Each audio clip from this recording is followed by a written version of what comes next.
Hey guys, welcome to TutorialGuru. Today I'll be learning how to turn off captions in YouTube Music app. And now let's dive right in. Now to turn off or disable captions on YouTube Music app, first open up the YouTube Music app on your phone. After opening your YouTube Music app, guys, on this interface at the top right corner of the screen, you can see a profile picture icon available for us. Tap on your profile picture icon at the top right corner of the screen, and you land over here where you can see the settings option available for us just below the help and feedback.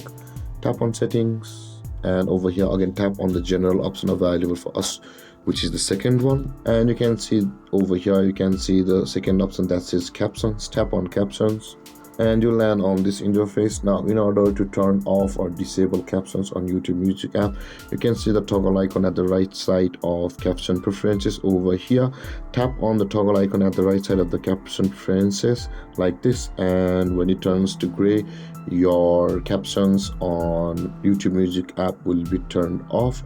And that being said, guys, this is how to turn off or disable captions on YouTube Music app.